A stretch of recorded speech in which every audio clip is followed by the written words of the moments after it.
प्रायोजक हैं cancer healer centre, new beginning. बड़ी खबर ब्रेक करिए। दिल्ली में पूर्वांचली मतदाताओं की बीजेपी पहली पसंद। ब्रेक करिए। दिल्ली में पूर्वांचल बहुल सीटों पर बीजेपी की जीत। दिल्ली में बीजेपी के दोनों सहयोगी दल हारे चुनाव।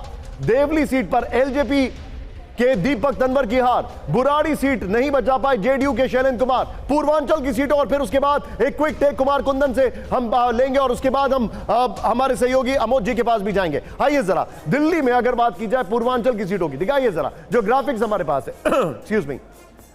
पूर्वांचल बहुल 27 सीटें हैं। आम आदमी पार्टी को 8, बीजेपी को 19, कांग्रेस 0, अदर 0।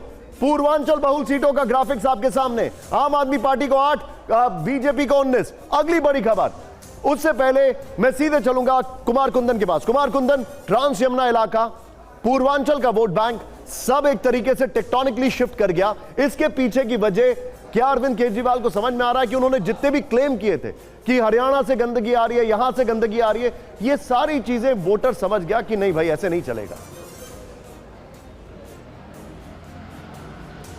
निशांत, आपको याद होगा सोशल मीडिया पे एक रील बहुत ज़्यादा जो है ट्रोल कर रहा था। वो ये था कि अगर अरविंद केजरीवाल का वो बयान कि यदि यमुना में साफ नहीं कर पाया तो 2025 में मुझे वोट मत देना।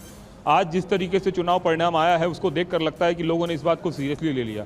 अगर आप पूरे ट्रांस यमुना के इलाका को देखिए, पल्ला से लेकर ओखला तक, उसमें सिर्फ ओखला की सीट को अगर छोड़ दीजिए तो उसके अलावा जितनी भी 21 किलोमीटर की वो पूरे दायरे में सीट आती है, अधिकतर सीटों पर भारतीय जनता पार्टी का कब्जा हुआ है। और पूरा का पूरा पूरी की पूरी east Delhi, north east Delhi, ये सब ऐसा लगता है जैसे कि साफ हो गया हो। यह बताता है कि यमुना एक बहुत बड़ा इशू था और जिस तरीके के लेकर यमुना को लेकर इशू बनाया गया, खास करके यमुना के पानी में जहर है और तमाम तरह की चीजें, वो अरविंद केजरीवाल के लिए नेगेटिव हुआ। ठीक है कुमार कुंदन, हमारे साथ जुड़ने के लिए आपका बहुत बहुत शुक्रिया। एक और बड़ी खबर मेरे बगल में दिखाइएगा। झुग्गी वोटरों का पीएम मोदी की गारंटी पर भरोसा। ब्रेक करिए। झुग्गी बाहुल क्षेत्रों में बीजेपी का 2 गुना बड़ा वोट शेयर।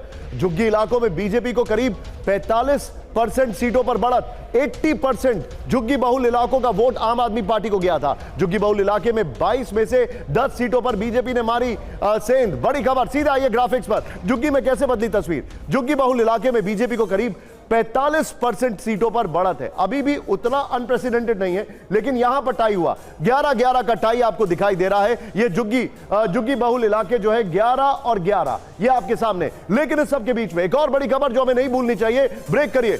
उत्तर प्रदेश उपचुनाव में बीजेपी के लिए अच्छी खबर। ब्रेक करिए जरा।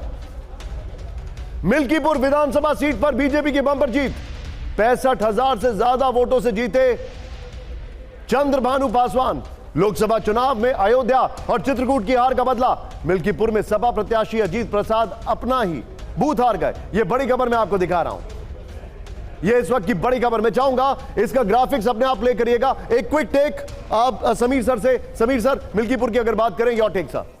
देखिए, मुझे लगता है मिल्कीपुर जो तय था भारतीय जनता पार्टी वो चुनाव जीतेगी। जिस तरीके से फैजाबाद में भारतीय जनता पार्टी, जिसमें अयोध्या मंदिर का आता है, फैजाबाद भारतीय जनता पार्टी आ रही, तो फैजाबाद हार को जिस तरीके से समाजवादी पार्टी ने एक मखौल भारतीय जनता पार्टी का उड़ाया था, वहां के सांसद राम मंदिर निर्माण और 1 साल होने के बाद भी राम मंदिर के दर्शन नहीं किए, भगवान के दर्शन करने नहीं गए। मुझे लग रहा है था अखिलेश यादव का जो पीडीए था वो पूरी तरीके से फ्लॉप रहा है। आपको थोड़ा सा क्षमा के साथ रोकूंगा।